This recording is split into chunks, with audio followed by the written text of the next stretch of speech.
Okay, and it's a doctor. Is it Vincent Michael or Michael Vincent? I'm sorry, I don't have my note in front of me. Vincent Michael. Michael's the last name. Vincent is the first name. Okay, and PhD. and how long have you been with the San Antonio Conservation Society? 8.5 years. And it's an old society. What year? It's 100 years old. We were founded in 1924. Wow. Um, and so, what is the main goal of the Conservation Society? I know I worked in news in the '90s, and I remember always they were quite loud about a lot of things, but I don't Yes. I don't hear from them so much these days. So I just wondered what its focus is today, 100 years later. Sure. Well, we continue to focus on the architectural, natural, and cultural heritage of San Antonio. And some of our major efforts recently have been, unfortunately, just perhaps failed effort with the issuance of a demolition permit to save the Texas Pavilion, the old Institute of Texan Cultures building, Mm, which we got listed on the National Register and as a state antiquities landmark last year. mm, Um, Between 2018 and 2022, we led a successful effort to save the Woolworth building on Alamo Plaza and make it part of the new Alamo Museum rather than tear it down. mm-hmm. So those have been some major issues that we've been involved with in recent years. So we're very involved with things like Brackenridge Park, which we helped create the Brackenridge Park Conservancy back in 2009, and of course the missions, which we've been involved with literally since day one. I mean, the first thing Conservation Society did, and the first thing they bought to save was a door from the granary in 1926. So Mm-hmm. Mm-hmm. we still work closely. In fact, I'm writing a grant support letter right now for the Park Service, the work they're doing on the acequias down at Mission San Juan and Mission Espada, which we helped save back in the 20th century. So we continue to do that good work to try to preserve the character of the city. And you really would imagine have your work cut out for you with San Antonio's growth because I write for Scene in San Antonio, and I was down at a mixer in December on Jones Street, which I hardly Uh-huh. recognized because Yeah. suddenly the museum, which used to be so prominent, was this tiny little thing compared to all the lofts that had been built, Yeah. the new pubs. I could barely see it, and it wasn't just an old native saying that. I was saying that at the mixer, and other people concurred. So you do have your work cut out for you because of the development going on in town. Well, yeah, and one of the ironies of that, if you talk about that area around Jones Street and anything near the Pearl, is that we've lost so many beautiful historic bungalows in the Tobin Hill neighborhood because of it's an irony because it's the success of the Pearl, which is many historic buildings restored, but it's caused this huge development wave that's pushed all the way west beyond McCullough Street, almost to San Pedro, and so a lot of those buildings there are threatened and being replaced with taller buildings and Mm-hmm. apartment and row house complexes. Mm-hmm. I think again, I think San Antonio has a sense of history. I mean, the latest development, which is going to be across from the Pearl on Broadway, they just did a report about it in the paper yesterday, I think. It's mostly new, but they're saving an old facade on Broadway. So that's, which is there today. So, compared to other cities, we are a little more considerate. I think we have a little more natural reaction to want to keep some of our history. It is a challenge, but a lot of our growth, too, is sprawl. You have to remember that. I mean, you think about the development of the far west side, I mean, that's well beyond, Mm-hmm. um, I've a seen. lot of the Yeah. historic areas.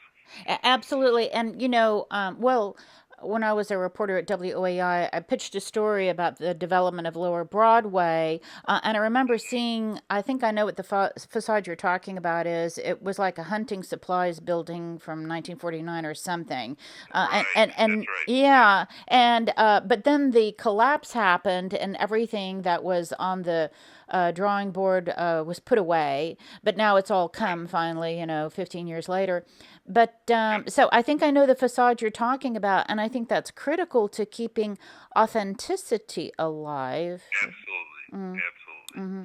Yeah, authenticity is our watchword. Absolutely. Yeah, and so, but to over to the O'Neill Ford building, Hmm. people love that building. It's a stunning thing.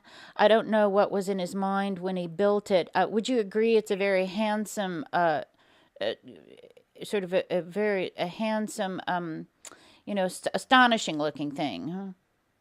Yeah, to me, it's sort of like it's San Antonio's glass house. You think of Philip Johnson's glass house or Mies van der Rohe's Farnsworth house. That glass facade on Broadway and then the all brick rear of it is really unique in the city. I mean, we celebrate O'Neill Ford's architecture. The entire Trinity campus is on the National Register of Historic Places. Of course, we have the Tower of the Americas, many of the lovely homes he did. Hmm. But to me, the Intercontinental Motors, was part of the automobile corridor on Broadway, and it's such an unusual facade. It's difficult in some ways to have all that glass. It's not an Hmm. easy building to reuse, but it's really special, I think. And we'd certainly like to see it saved and Yeah, landmarked. it is outstanding. No insult to the current owners, but it sort of was used as a storage. They put some stuff up against the windows, and Yeah, my I dad saw that. explained to me that the Alamo used to be a storage, and I was in Greece and Athens, and I think the Parthenon was also used for storage. Yes. So that's not too out of this world, but these are such fine looking buildings. Huh? That's right. I think having storage in there just, especially since you have all that glass, it just sort of dampens the effect of it. It would be, there are a lot of more interesting uses, retail potential uses, even community uses that could take advantage of that space. It's Um, it's sort of a showcase type of thing, place, building. exactly, it is. It's like a big showcase. Yeah, definitely. Yeah. Um, Ford was following. Well, is that building mid-century officially? Yeah, mid-century Yeah. modern. Yeah, Hmm. definitely. And what's the appeal of that? It seems to be popular among sort of Gen X and stuff. Is it a childhood Yeah. thing, or I don't know why I'm You so know, attracted to it. I don't know. it's interesting. I think styles go through periods of fashion. When preservation first started out in the '60s, Victorian was actually horribly out of fashion. By the '70s, Victorian was in fashion, and through the '80s as well. And then you started seeing interest, I would say, about 25 years ago in what we now call mid-century modern. And it coincided with things like the restoration of a lot of buildings in places like Palm Springs. Um, it was a follow-up to sort of the interest in deco buildings, which had been popular in the '80s and '90s. There's a certain, uh, sort of space age optimism to that architecture that Right. I think is very attractive for that generation. I guess I'm an older generation, but Yeah. we sort of grew up with the space age. But for many people, it represents an optimism that really wasn't in their experience. So Yeah. it's exciting Kind of like in the a lot of movie ways. 2001 and all of that. And also, it harkens back to San Antonio's real turning point, which was Hemisphere in 1968. Absolutely, absolutely, yes. Mm-hmm. Because I don't know the date of the building, but I've gone up to read the plaque, and it sort of struck me that a building with a plaque like that should be doing something different.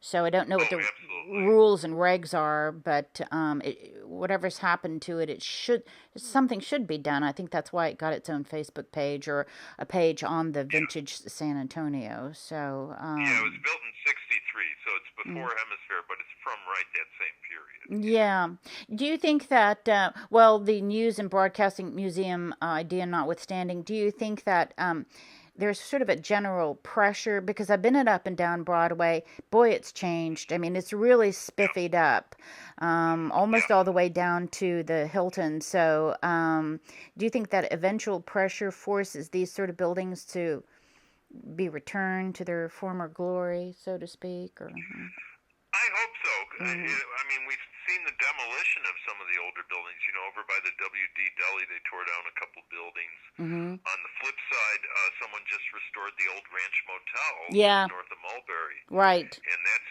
a very cute project. So I'm hopeful that Yeah. people are finding new uses for that stuff. And also, you know, just because we've been so involved in Breckenridge Park wants to connect to Broadway too. I mean, Right. one of the ironies is that they, you know, the Intercontinental Motors building is where Dr. Urrutia's house was because he Oh, gave us that's Mary right. I was Laurie. told that. That's right. Right. Yeah, Right. Mm-hmm. yeah. So, so we lost that, but we really have, you know, a great architectural treasure. And Neil Ford's only going to get more important over time. Oh, he will. He will. Yeah, and you look at the restoration they're doing. I mean, they're adapting, but they're restoring the V to Assembly building. Uh-huh. Those plans were approved this year. That's going to be very exciting. That's a 1959 project of his.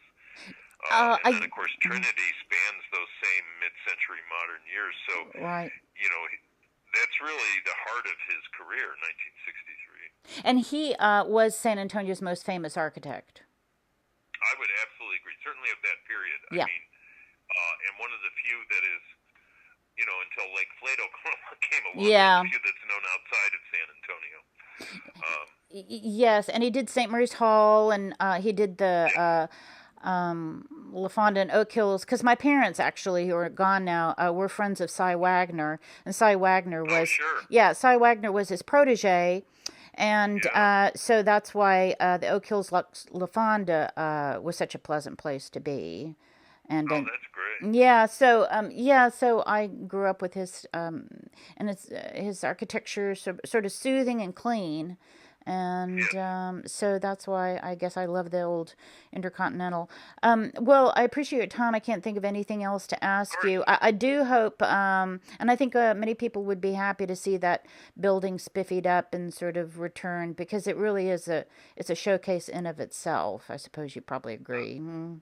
I totally agree. No, that's a very good way to put it. Yeah. I mean, it literally is a showcase. It's like taking a, you know, a vitrine in a in a Mm. shop and making it into a whole building. Yeah. Yeah, and that it's got that square look, Yep. Yep. which well, I did think of one last question. The ITC. Well, let me just ask you about that. The ITC. Sure. I know that's it's ginormous. I've been in and around it, underground in it, and all of that. I know it's ginormous, but is it really so impossibly big that it couldn't be something couldn't be done with it? Is it wise to go around tearing these things down like the John Wood? I mean, these are sort of iconic to Yeah. the No, that's a. time. We think it's a terrible idea to tear it down, and the size of it is misleading. Um, Hmm. no one comes to you and says, "Okay, here's a city block that has 14 buildings on it. You have to restore them all at the exact same time." No one says Right. that.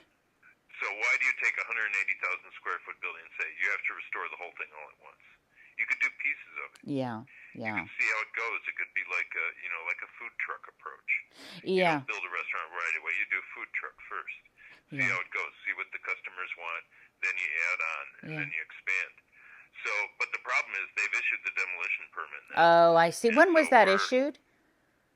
that would only happen on December 18th. Oh man.